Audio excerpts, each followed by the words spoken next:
Assalamualaikum warahmatullahi wabarakatuh.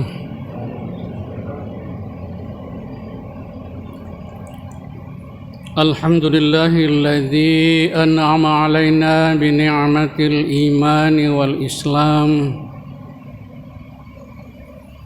Asyhadu an la ilaha illallah wahdahu la syarikalah wa asyhadu anna Muhammadan abduhu wa rasuluh. Allahumma shalli wa sallim ala nabiyyina Muhammad wa ala alihi wa ashabihi wa man tabi'ahum bi ihsanin ila yaumiddin.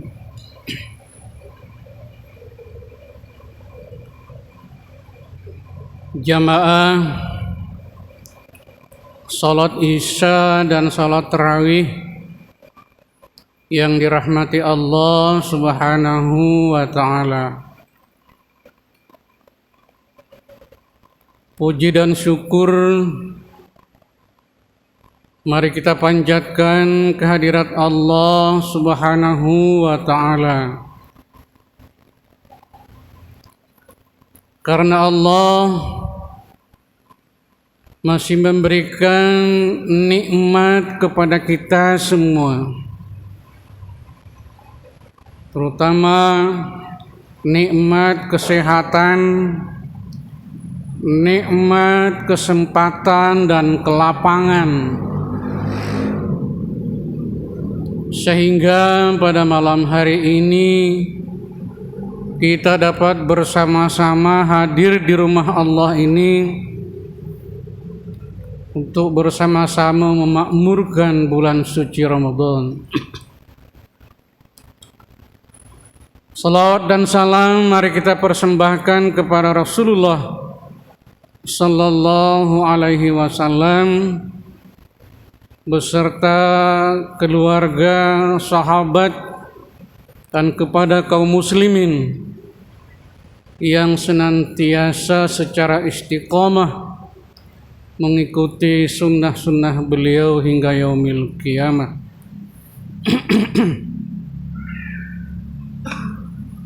Jamaah yang dirahmati Allah Subhanahu wa ta'ala, pada kesempatan ini kurang lebih 7 menit ke depan pengurus masjid memberikan amanah untuk tausiah Ramadan dengan tema jangan takut dan jangan bersedih.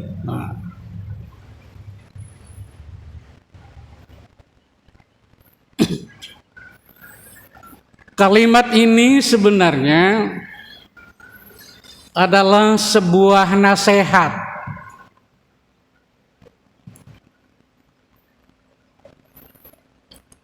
yang populer kita dengar di masyarakat atau yang sering disampaikan para mubalik, para dai.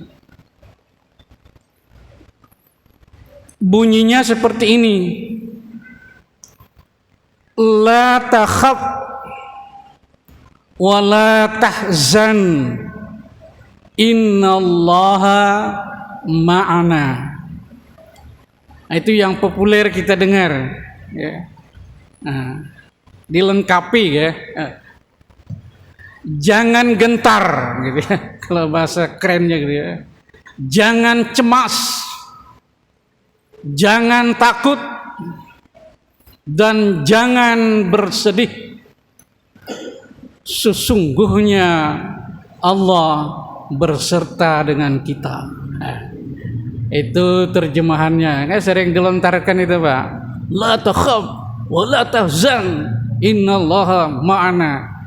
Biasanya kalau ada orasi-orasi seperti itu, ya, sering disampaikan ini. Nasihat ini biasanya digunakan, ya, bagi kita untuk menenangkan ya, hati yang sedang gelisah. Orang yang kena masalah, ya, ada masalah, ada keluh kesah, ada kesedihan, ya. Ini biasanya teman-teman menyampaikan nasihat ini, ya, untuk memberikan motivasi supaya tidak berlarut-larut dalam kesedihan.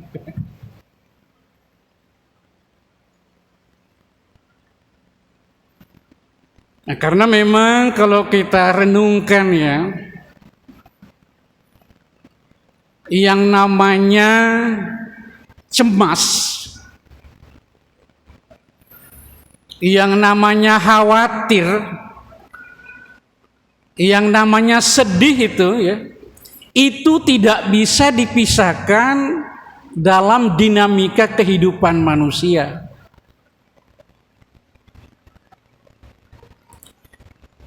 Tidak ada manusia yang tidak pernah cemas. Tidak ada manusia yang tidak pernah bersedih. Kalau ada seseorang merasa bahwa dirinya tidak pernah cemas, merasa dirinya tidak pernah sedih, ini bisa dipertanyakan, apakah dia manusia atau bukan? Karena yang namanya manusia itu pasti pernah mengalami yang namanya cemas dan yang namanya sedih. Munculnya kecemasan ini, munculnya kesedihan itu tentu saja berbagai macam faktor.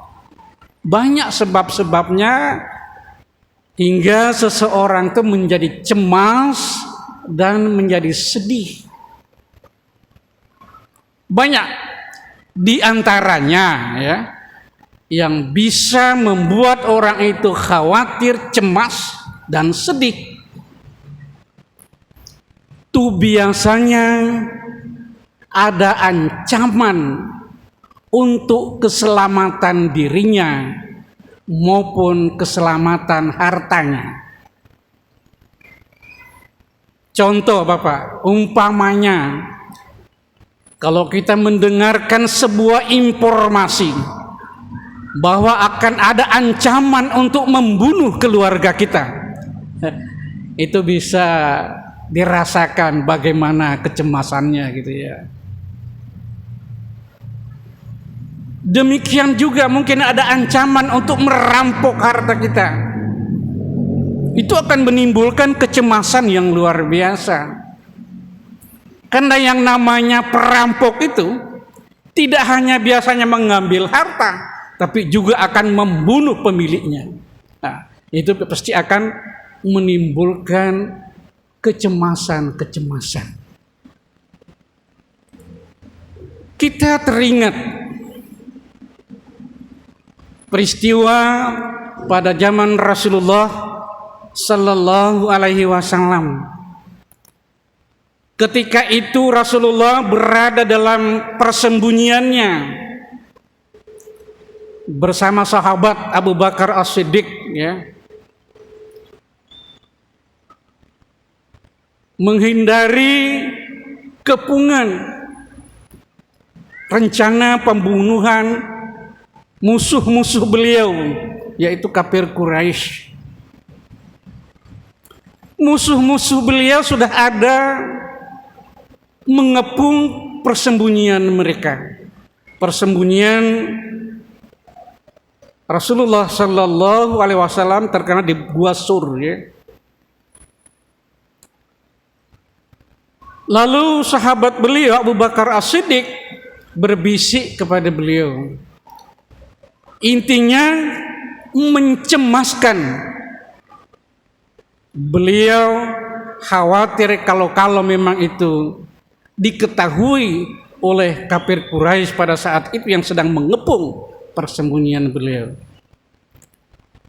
Lalu turunlah ayat. Ayat itu di dalam surah At-Taubah kalau tidak salah. Potongan ayat 40. Bunyi ayatnya, la tahzan innallaha ma'ana. Saya kira inilah konteks hubungannya ya.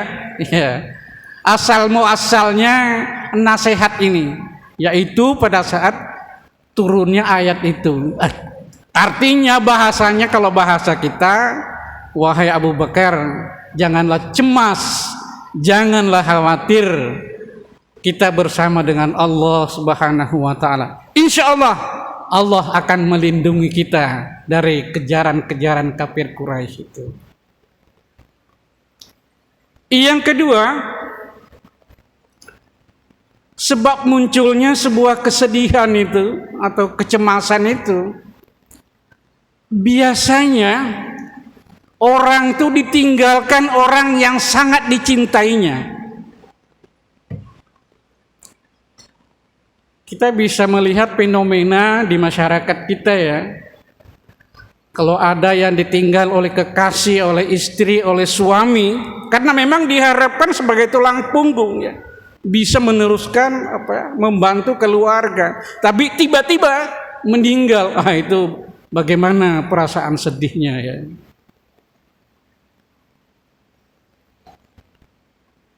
Nah, ini juga pernah terjadi di masa Rasulullah Sallallahu Alaihi Wasallam. Pada saat beliau sebelum di Isra Mi'rajkan, konon ceritanya Rasulullah Sallallahu Alaihi Wasallam itu dalam suasana bersedih. Mengapa beliau bersedih? Karena beliau ditinggalkan oleh orang-orang yang beliau cintai, orang-orang yang senantiasa membantu, ya, melindungi beliau. Satu persatu meninggal, yaitu istri beliau Khadijah, paman beliau Abu Thalib, kakek beliau Abdul Muthalib, yang selama ini melindungi beliau, membantu perjuangan beliau, tapi satu persatu meninggalkan beliau. Sehingga pada saat itu beliau dalam suasana bersedih, sering termenung ya. Kesedihan. Nah, suasana itulah yang membawa beliau dibawa jalan-jalan, dihibur oleh Allah dengan perjalanan Isra dan Mi'raj Rasulullah Sallallahu Alaihi Wasallam. Itu diantaranya gitu ya. Nah, bisa juga ya, kesedihan dan kecemasan itu latar belakangnya adalah dari sebuah kegagalan. Ya. Bisa Pak, kita sudah berjuang, sudah korban macam-macam, tapi ternyata gagal. Ya. Nah ini ya, bisa terjadi seperti itu. Nah, persoalan cemas, sedih, dan lain sebagainya, saya kira ini adalah manusiawi. Ya. Rasulullah SAW pernah bersedih, apalagi kayak kita. Ya. Cuma persoalannya saya kira, janganlah sedih secara berlebihan, itu persoalannya. Janganlah sedih itu secara berlarut-larut. Karena kalau sedih dan cemas itu secara berlarut-larut, akan berdampak buruk kepada pribadi kita. Ini biasanya kepada orang yang tidak mampu mengendalikan diri, ya.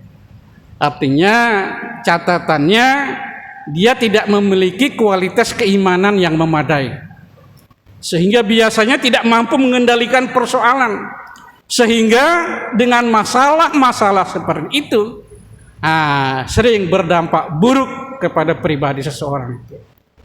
Biasanya kalau sudah berlarut-larut dan tak mampu mengendalikan, nah ini akibatnya bisa menimbulkan perilaku yang aneh kepada seseorang itu. Nah, itu Pak, artinya stres, apalagi kalau sudah lewat daripada itu ya, nah itu bisa menimbulkan perilaku yang aneh. Ya. Bagi mereka yang tidak mampu mengendalikan. Tapi orang yang memiliki keimanan yang standar, berkualitas keimanannya, ya, ia mampu mengatasi persoalan-persoalan seperti itu. Dia pasti melakukan. Dia mendekatkan diri kepada Allah Subhanahu wa taala. Dia lebih dekat dengan Allah Subhanahu wa taala. Dia percaya bahwa ini adalah kehendak Allah Subhanahu wa taala. Dia tidak akan meninggalkan kewajibannya, dia malah lebih dekat kepada Allah Subhanahu wa taala. Yang kedua, biasanya dia sabar, ya. Orang-orang yang beriman itu sabar, ya. Kan dia tahu persis, ya, bahwa Allah itu berserta dengan orang-orang yang sabar. Innallaha ma'as sabirin. Dengan kesabarannya itu, ya, yakin bahwa Allah akan memberikan jalan keluar yang baik dan memberikan ketenangan bagi batinnya. Dan yang ketiga, biasanya orang-orang yang beriman itu ialah melakukan ikhtiar dan tawakal kepada Allah Subhanahu wa taala. Ini wajar, ya, sebagai seorang atau sebagai manusia dengan kekurangan dan keterbatasannya. Pertama, dia memang harus melakukan ikhtiar, ya, untuk mencari jalan keluar, untuk mengatasi persoalan-persoalan. Kalau memang dia yakin, ya, sudah penuh ikhtiarnya, barulah dia bertawakal kepada Allah Subhanahu wa taala. Wa idza azamta fatawakkal 'alallah.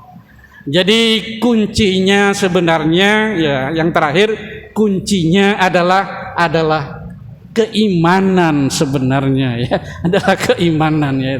Artinya segala persoalan yang kita hadapi, kalau memang kita memiliki keimanan yang standar, insya Allah semuanya bisa kita atasi.